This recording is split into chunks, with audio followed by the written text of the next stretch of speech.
saudá-los com a graça e a paz de Jesus, amém? Vamos louvar o Senhor? Vamos ficar em pé?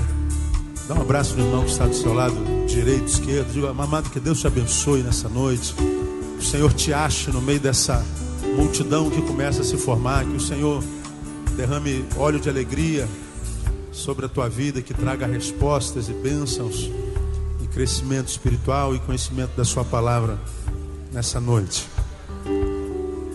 Seja assim no nome de Jesus. A gente sempre começa com um versículo da palavra de Deus. A gente faz uma meditação de 10 minutos e a gente tem denominado isso ao longo dos anos de gotinha de sabedoria. São dicas para o dia a dia.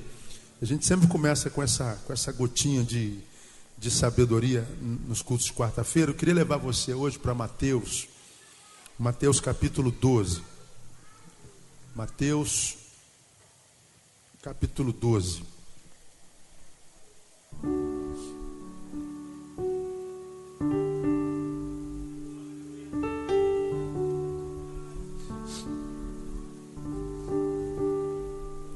Você já achou Mateus capítulo 12, amém?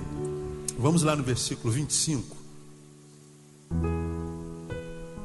Está escrito assim na tua Bíblia: Jesus, porém, conhecendo-lhes os pensamentos, disse-lhes: todo reino dividido contra si mesmo é devastado, e toda cidade ou casa dividida contra si mesma não subsistirá.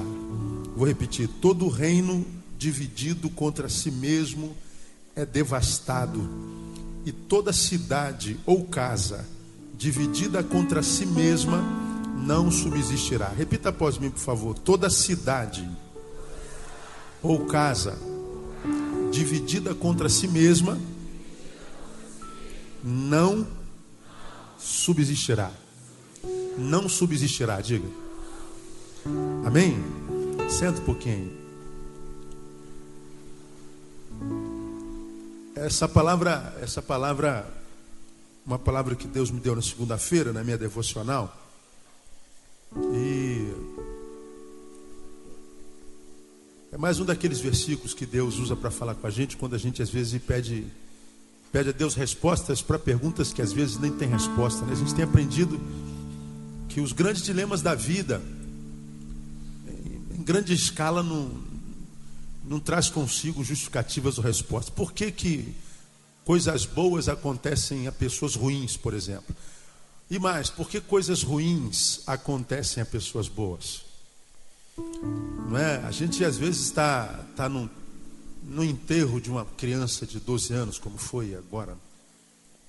Aí o pai fala assim: pastor, como é que Deus permite que coisas como essa aconteçam? A gente não faz a menor ideia. A única coisa que a gente diz é: eu sei que Deus é bom, que para Ele não existe passado, nem presente, nem futuro. Ele sabe de todas as coisas. E quando Ele faz uma coisa que eu ou nós não conseguimos entender, tudo que eu posso fazer é mergulhar no seu amor e na confiança e na fé que eu tenho de que Ele é bom. Então, eu não entendo o que seria daqui para frente na vida desse menino. Estou falando em tese porque citamos o menino, mas Deus sabe. E a gente tenta se consolar mergulhando no caráter de Deus, que é perfeitamente bom. Mas as respostas não vêm, porque coisas ruins acontecem a pessoas boas. Nós vemos atônitos, estupefatos, indignados, em grande parte irados. Mais uma vez uma barbaridade acontecendo na nossa cidade, com duas pessoas que parecem retardados, vestidos numa farda, que matam uma criança de 3 anos como matou. É um outro João, não é? Aí quando eu vi aquilo, chorando na televisão, eu fiquei pensando: Senhor, quantos Joões terão de morrer para que essa cidade mude? Não sei se é Joões ou Joãos, eu não sei quem é professor de português aí. Quantos Joões terão que morrer para que essa cidade volte a ser um lugar viável. O primeiro João foi arrastado 7 quilômetros. Depois nós vemos a menina sendo jogada do 6º andar, e depois dela mais outras 2, uma mãe que jogou a filhota de 8 meses também, e a gente já nem se comoveu tanto mais, porque já estamos vacinados contra crianças que são jogadas da janela. Isso é que é uma desgraça total. A gente é bombardeado por tanta calamidade, por tanta catástrofe, que a gente acaba acostumando. Aí mais uma vez a gente vê uma cena como essa que acontece no Rio de Janeiro, e eu olhava aquele pai indignado. Eu falei, meu Deus. Eu tentava mudar o canal, mas não conseguia. Parece que eu fui possuído por aquele pai. Parecia que ele estava na minha carne e era a minha boca que estava falando aquilo ali. Acho que todo mundo se identificou com aquele pai, não é? Todos têm vontade de falar o que ele disse e muito mais. Mas eu fiquei pensando, de repente esse cara fala isso, vem o outro fardado e mata ele também. Porque a lei do silêncio vigora porque a gente tem medo de morrer. A gente não sabe a diferença do fardado para o não fardado. Parece que é tudo a mesma coisa. Aí eu estava vendo aquela cena, depois acompanhei o enterro daquele menino. Fiquei tentando ler o rosto daquela mãe que não falou nada, né?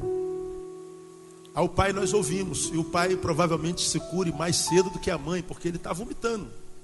Ele está pondo para fora. E a mãe que nem colocar para fora está conseguindo. E a mãe que não consegue abrir a boca. A mãe que está lá, ferida, dividida ao meio, porque perdeu parte do que ela é. Perdeu seu filho, né? E a gente fica pensando, até quando? Quantos Joões terão que morrer, terão que passar por essa barbaridade? Aí eu fui levado a esse versículo. Todo reino dividido contra si mesmo é devastado. Toda cidade ou casa dividida contra si não subsistirá. Então ele está dizendo, Jesus falando aos fariseus, porque esse texto refere-se a um endemoniado que trouxeram a Jesus. Jesus expulsou o demônio e eles falaram, não, ele expulsa demônio com o poder de Beelzebu. Ele expulsa Satanás com o poder de Satanás. Jesus falou assim, como é que eu posso expulsar Beelzebu com o poder? Como é que eu posso expulsar Beelzebu com o poder de Beelzebu? Porque se Beelzebu expulsa Beelzebu, ele é um reino dividido. Se ele é reino dividido, ele não pode prevalecer. Se Satanás expulsa Satanás, o seu reino está dividido. Se está dividido, não pode prevalecer. É aqui que vem o mais sério disso tudo. Ora, se o inferno está prevalecendo no Rio de Janeiro, no Brasil e no mundo, significa dizer que o inferno está vivendo uma perfeita comunhão, portanto. Significa dizer que Satanás e os seus estão vivendo sociologicamente melhor do que a igreja. Esse versículo está falando, entre outras coisas, que o diabo está caminhando em comunhão com os seus asseclas. O reino das trevas está unido, está coeso. O reino das trevas está vivendo a mais perfeita comunhão, talvez a maior de todos os tempos. E como é que a gente sabe disso, pastor? Olha o fruto do reino das trevas na cidade do Rio de Janeiro. O trabalho do diabo tem sido admirável. Se o reino dividido não prevalece, e a gente vê o inferno prevalecendo, como está prevalecendo nessa cidade, significa dizer que o inferno está coesinho, está bonitinho, está fiadinho, né? Está diferente da seleção brasileira de futebol, que está desentrosado. O time do inferno está entrosadinho, não erra um passe. Agora, eu falo isso para exaltar o inferno? Não, falo isso para envergonhar a igreja. Essa igreja ridícula que nós somos no Rio de Janeiro, no Brasil, que só fala no maldito do dinheiro, que só fala em enriquecer, só quer saber de carro novo, de casa própria, só quer saber de restituição, de prosperidade. Nós somos cristãos ricos no meio de uma sociedade empobrecida, miseravelmente empobrecida. E muitas vezes nós temos que pastorear uma multidão que só pensa em si, só olha para o seu umbigo e está reclamando do amor de Deus porque a unha encravou. quer desistir do amor de Deus porque o cabelo branco apareceu. Gente que questiona o amor de Deus porque o namorado beijou a coleguinha. Gente que está desistindo do evangelho porque não deram um tapinha nas costas dele quando ele fez aquele trabalho bom. E a gente tem que caminhar com esse tipo de gente, com esse tipo de crente que não contribui em nada para o reino de Deus, pelo contrário, desestimula o reino de Deus, porque muitas vezes quem está pregando o evangelho, quem está vivendo o evangelho, quem está frutificando no reino, não tem tempo para continuar frutificando, porque a gente tem que tratar de gente medíocre. Enquanto isso, os joões vão sendo barbaramente assassinados. Meu irmão, como é que 2 policiais podem, numa perseguição, imaginar que os bandidos pararam o carro para eles pegarem? E mesmo que tivesse aquele carro com 1 milhão de bandidos com bazucas dentro, eles não poderiam, em hipótese alguma, vez que não estão vendo dentro, metralhar um carro daquele jeito.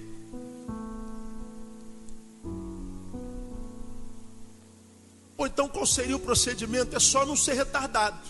E não precisa ser policial. Se o carro parou, já era para ter chamado o reforço. Enquanto o carro não sai, espera atrás de um poste, atrás de uma parede. Se por acaso eles vierem atirar, aí sim você retribui. Agora não, os caras atiram sem saber o que tem lá. Aí o secretário diz: nos perdoe, nós não temos direito de errar, mas erramos. É só que o João não volta.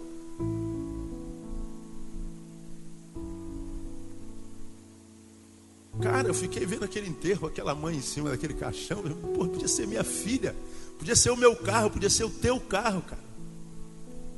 Nós podíamos estar aqui desenvolvendo um culto fúnebre. Até quando?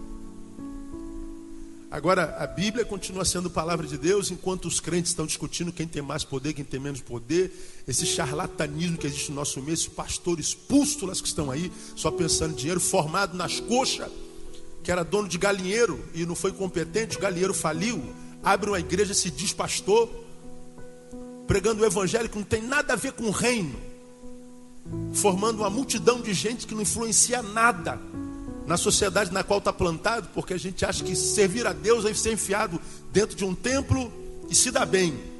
Enquanto isso, o reino das trevas vai prosperando na nossa cidade, que outrora maravilhosa. Aí quando eu vi aquela cena, o que eu sinto é vergonha. Vergonha.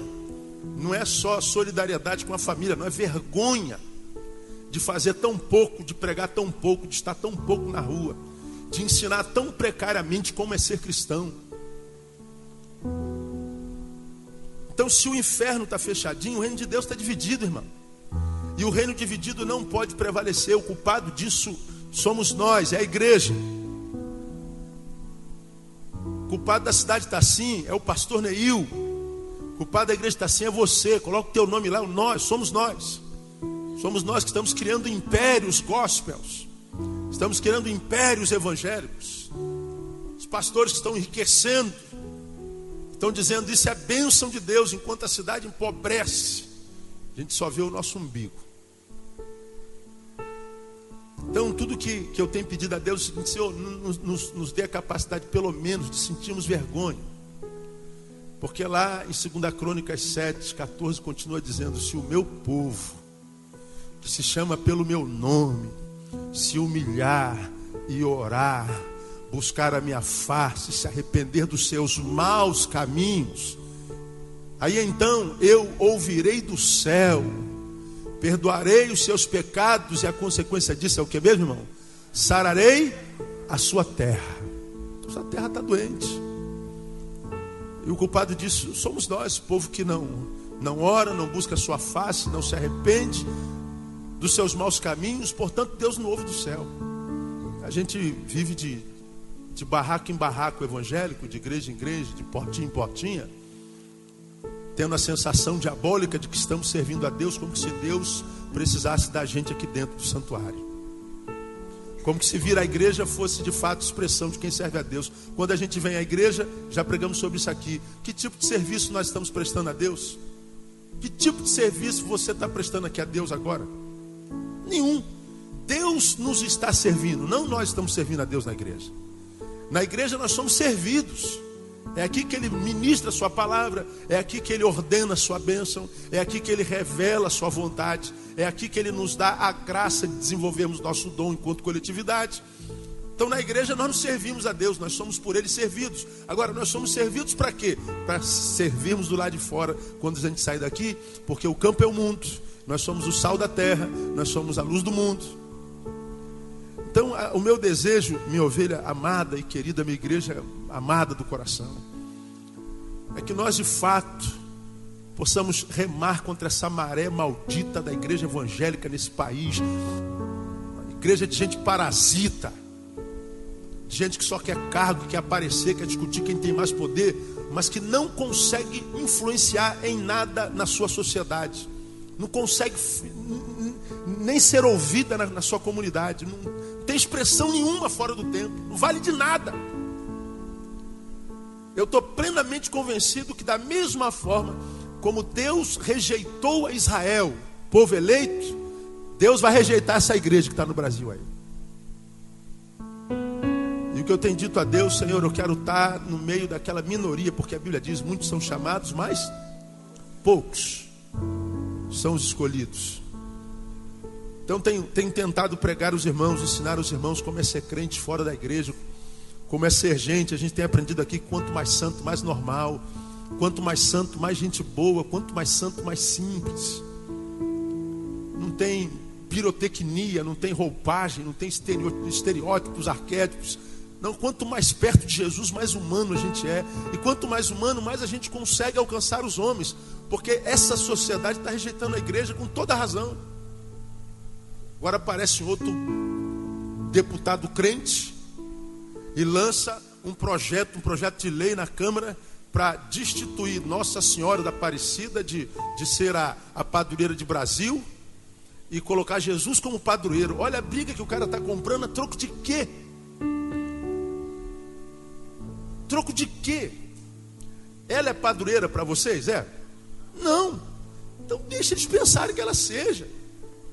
Agora não, a gente vai mexer numa coisa que não muda nada. Se está escrito lá, ela é padroeira, ela não muda nada.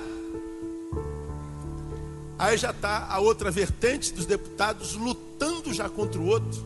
Já está uma briga no Senado, no Congresso terrível, porque o energúmeno diz, Deus me mandou planejar um projeto de lei desse. Falei, cara, que você não vai para as favelas? Por que Deus não falou para você fazer um projeto de lei para ajudar os pobres, para melhorar os hospitais, para asfaltar as ruas que sejam? Uma coisa que preste, que se acontecer, vai abençoar alguém. Agora, se tirar o nome da padroeira de lá, abençoa quem? Quem é abençoado com isso? Então é esse tipo de crente que está aí. Então isso às vezes causa uma revolta tão grande. Às vezes eu sei que eu sou uma voz no deserto, ninguém ouve mesmo, mas tudo bem. Pelo menos a gente está falando, é por onde passa. E eu queria que essa palavra desse início de culto, irmão, fizesse você refletir: quantos Joões terão que morrer para que essa cidade se volte ao Senhor? Eu acho que a resposta é o seguinte: quantos Joões forem necessários até que a minha igreja seja como a minha igreja tem que ser. É a palavra que eu tenho tido. Cada sangue desses Joões que morrerem, Deus vai cobrar de nós.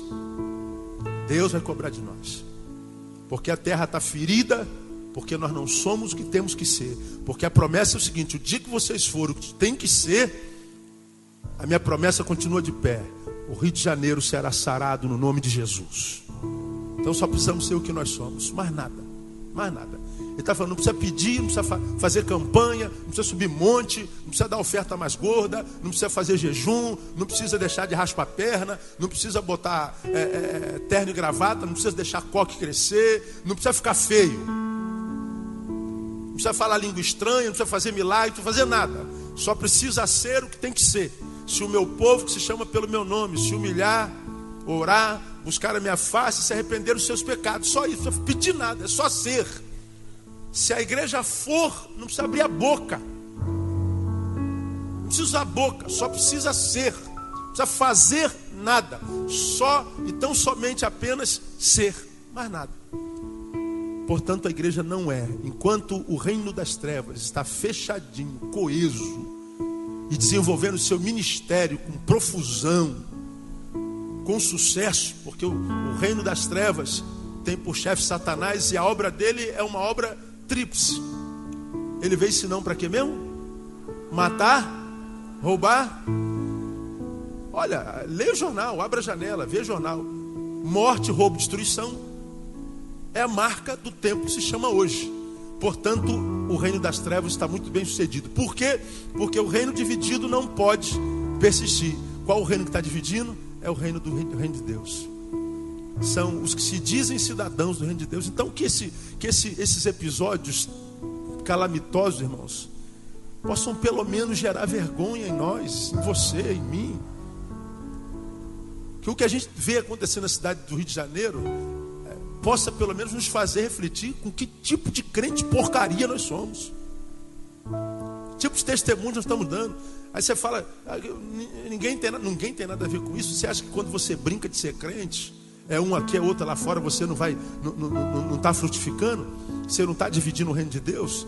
Você acha que o teu testemunho não fala muito mais alto do que 20 sermões que um pastor pregue? Que adianta de pregar santidade aqui, você é o canalha lá no teu trabalho, na tua faculdade? Você acha que eles vão ouvir o que eu digo aqui ou o que você vive lá? Né? Lembra a máxima dos puritanos ingleses do século XVII, que dizia: o que tu fazes fala tão alto que eu não consigo ouvir o que tu dizes. O que tu fazes fala tão alto que eu não consigo ouvir o que tu dizes. E a verdade é que essa igreja está pregando. As igrejas evangélicas estão pregando. Programa de televisão, programa de rádio. Não tem um rádio que não seja mais evangélico. Eu tinha uma última rádio que a gente gostava tanto de ouvir, né? A Nova Brasil. Ligamos anteontem, é rádio evangélica. Em vez de eu dar glória, eu lamento, né? Porque não contribui nada. Então, amado, eu não estou aqui, não estou brigando, não estou dando sermão, não estou dando exortação, nada. É só o coração de um cidadão carioca que ama a sua cidade, que não se conforme ver a sua cidade como está, quando a gente sabe que o poder da cura está na mão da igreja de Jesus Cristo. Porque a Bíblia diz que maior é o que está em nós do que o que está no mundo. Irmão, deixa Deus usar você. Porque a Bíblia diz: se você for o que você precisa ser, meu filho, o chão onde você pisar, esse chão será curado pelo poder do sangue do Cordeiro. E esse chão começa na tua casa. Ele vai sarar o nosso lar, vai sarar o nosso trabalho, vai sarar o trajeto do nosso trabalho, o trajeto da nossa igreja. E a gente vai pisar em toda a cidade. E a cidade vai ser curada pelo poder do nome de Jesus. Mas quando isso passar do discurso, quando a gente transcender a mediocridade, quando a gente deixar de fazer e falar tanto para ser, só isso. Então que Deus nos abençoe com essa palavra nesse iníciozinho de culto, e que Ele tenha misericórdia de nós, porque da mesma forma como aconteceu com João, pode acontecer com meu filho, pode acontecer com teu filho. Deus nos livre e nos guarde com a sua graça, com a sua misericórdia. Amém, amado? Você, quando estiver nas suas orações, lembre-se daquela família. Eu não lembro do nome do pai e da mãe, mas ore por aquele pai. Hoje eu estava ouvindo a Band News e estava vendo o pai dando uma entrevista. Eu não consegui, eu tive de parar o carro, eu tive que encostar o carro, eu tive que ouvir aquele homem até o final. É muito traumático. Quantos Joões terão que morrer para que nós sejamos o que nós somos? Tomara que nenhum mais, para a glória de Deus. Amém, amados? Vamos aplaudir o Senhor porque Ele é digno. Vamos ficar em pé?